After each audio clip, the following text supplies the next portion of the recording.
नमस्कार दोस्तों, स्वागत है आपका आपके अपने YouTube channel the IQ traders में। दोस्तों आज के वीडियो में बैंक निफ्टी की एक लॉन्ग स्ट्रैंगल की स्ट्रैटेजी के बारे में मैं थोड़ा सा आइडिया आपको देना चाहूँगा, चर्चा करूँगा। तो आपको अगर आइडिया अच्छा लगे तो वीडियो को लाइक और सब्सक्राइब कीजिएगा। तो दोस्तों वीडियो शुरू करते हैं। जैसा कि आजकल विक्स जो है काफ़ी लो पर चल रहे हैं। अभी अगर विक्स देखें तो आज में केवल 20% का राइज़ आया है। आज में 20% का राइज़ आया है। अदरवाइज़ विक्स जो है ये 16.21 की जगह 14 से भी नीचे चल रहे थे। तो दोस्तों जब लो विक्स रहता है तो आपके प्रीमियम्स भी काफ़ी कम होते हैं। प्रीमियम्स कम होते हैं तो उसका फ़ायदा हमें ये मिलता है कि हमें नियरेस्ट स्ट्राइक्स पर अच्छे प्रीमियम्स मिल जाते हैं, काफ़ी कम प्रीमियम्स मिल जाते हैं बाय करने के लिए। अगर ज़्यादा दूर की स्ट्राइक्स हैं तो फिर प्रीमियम्स अगर विक्स अगर बड़ा होगा तो काफ़ी दूर की स्ट्राइक्स पे हमें लो प्रीमियम मिलते हैं जो हम बाय करना चाहते हैं। तो दोस्तों जो हमें ऑप्शंस के प्रीमियम बाय करने हैं वो 200, 150 से 200 की रेंज के प्रीमियम होंगे। डेज़ होंगे फ्राइडे, मंडे, ट्यूसडे और वेडनेसडे भी हो सकता है, वेडनेसडे भी कर सकते हैं। अगर कोई मोमेंटम का टाइम है, जैसे सुबह का टाइम हो, 9:20 का टाइम है, 9:30 का टाइम है, क्लोजिंग के आसपास का टाइम है, 1-2 बजे के बाद का टाइम है, तो दोस्तों हमें करना ये होता है कि हम ये देखते हैं कि जो स्ट्राइक्स हैं बैंक निफ्टी में, जो ये हमने क्या किया, 100 के स्ट्राइक्स पे, 100 के लेवल्स पे हमने लाइन मार्क कर ली, हॉरिजॉन्टल लाइन मार्क कर ली।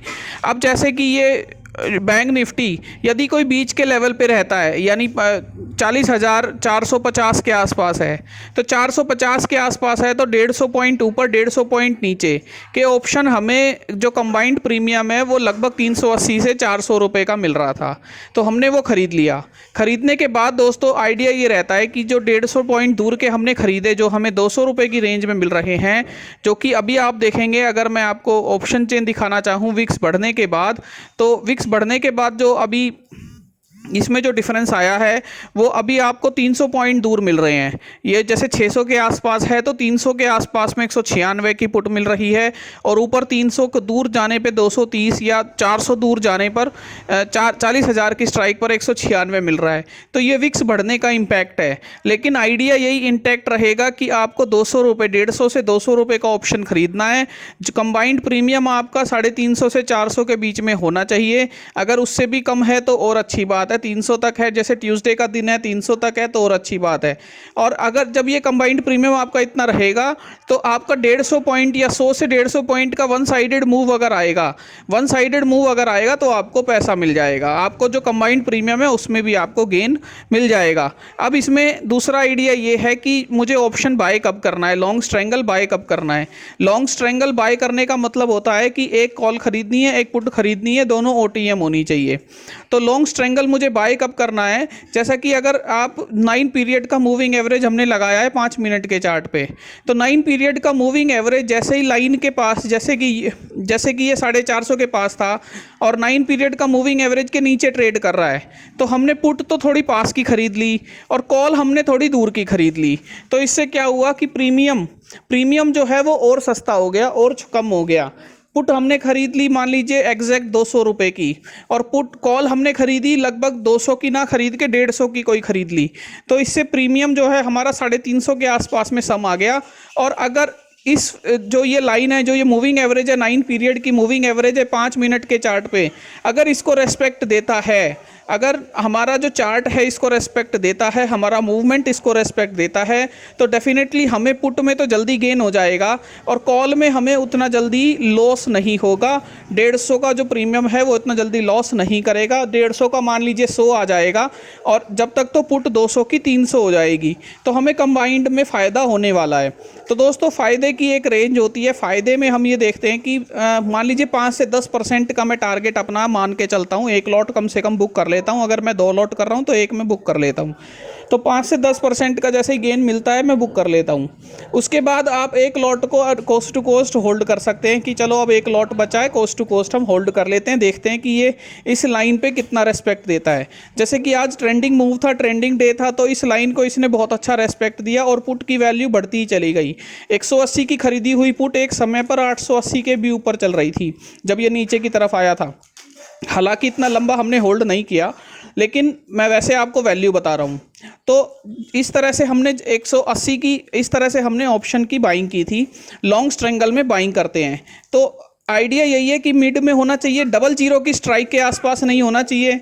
अगर डबल जीरो की स्ट्राइक के आसपास है तो हम अवॉइड करेंगे अभी ऑप्शन बाय करना, स्ट्रेंगल बाय करना।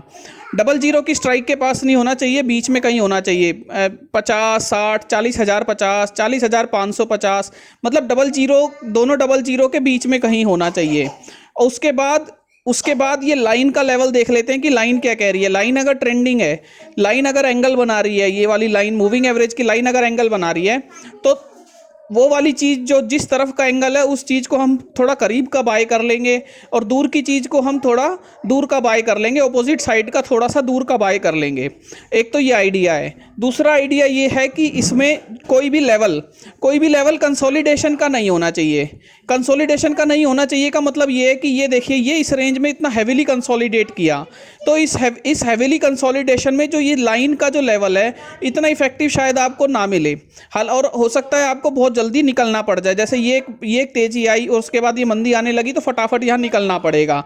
तो इस तरह का कंसोलिडेशन लेवल यदि है तो अवॉइड करेंगे कि लॉन्ग स्ट्रेंगल हम बनाएं, या फिर टाइमिंग आपके बहुत इंप्रेसिव होने चाहिए, जैसे कि सुबह का टाइम, जैसे सुबह एकदम एग्रेसिव मूव आते हैं, या फिर क्लोजिंग के टाइम जो पोजीशंस को अनवाइंड किया जा रहा होता है।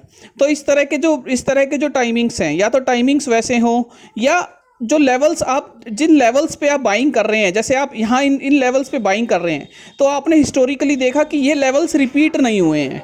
ये लेवल्स रिपीट नहीं हुए हैं यानी कि ये लेवल्स अभी पहली बार ही आ रहे हैं, बहुत दिनों में पहली बार आ रहे हैं। तो इन लेवल्स पे बहुत जल्दी रिएक्शन आएगा, तो इसलिए इन लेवल्स पे हम लॉन्ग स्ट्रेंगल इनिशिएट कर सकते हैं। इसी तरह अगर आप इन लेवल्स पे लॉन्ग स्ट्रेंगल इनिशिएट करेंगे तो ये लेवल रिपीट हो रहे हैं, यानी कि इन लेवल्स में स्ट्रॉन्ग रेजिस्टेंस और सपोर्ट की ताकत है, स्ट्रॉन्ग मैग्नेट की ताकत है। ये लेवल्स अपने प्राइस को अपने पास खींचने की ताकत रखते हैं। तो इसलिए अभी यहाँ हम लॉन्ग स्ट्रेंगल को इनिशिएट नहीं करेंगे, हम इन लेवल्स पे इनिशिएट करेंगे, क्योंकि ये फर्स्ट टाइम लेवल्स आए हैं। फर्स्ट टाइम लेवल्स आने का फ़ायदा ये होता है कि ये वैल्यूज़ को जल्दी रिपीट नहीं करते और हमें एक बार तो फटाफट से पैसा दे देंगे। तो दो आइडिया मैंने आपको बताए, एक तो डबल जीरो की स्ट्राइक के आसपास ना हो, डबल जीरो की स्ट्राइक से दूर हो, बीच में हो, डबल जीरो की स्ट्राइक्स के बीच में हो, और इस लाइन के हिसाब से आप नियरेस्ट चीज़ जो खरीदनी है, जैसे नीचे है तो पुट नियरेस्ट और कॉल दूर की, थोड़ी सी दूर की, ज़्यादा नहीं कि मतलब 200 की पुट खरीद ली और 85 ही रुपये की कॉल खरीदी तो रिवर्सल आएगा तो आपको उतना जल्दी लॉस में भी आ जाओगे। तो इसलिए 200 की अगर पुट खरीदी तो 150 की कॉल खरीद लेता हूँ। इस तरह से हम कोशिश करते हैं कि अपनी वैल्यूज़ को मार्क करें और एक लॉन्ग स्ट्रेंगल की स्ट्रेटजी ट्रेड करने की कोशिश करें। तो दोस्तों, लॉन्ग स्ट्रेंगल अभी फ़ायदा इसलिए दे रहा है क्योंकि विक्स कम था और मूवमेंट ज़्यादा था। तो कम विक्स में अगर मान लीजिए बैंक निफ्टी में 150-200 पॉइंट का भी वन साइडेड मूव आ जाए, जो कि रोज़ आ ही जाता है, तो हमें फ़ायदा हो जाता है लॉन्ग स्ट्रेंगल में। तो दोस्तों, ये एक आइडिया था लॉन्ग स्ट्रेंगल का। उम्मीद करता हूँ ये वीडियो आपको समझ आई होगी, पसंद आई होगी। धन्यवाद।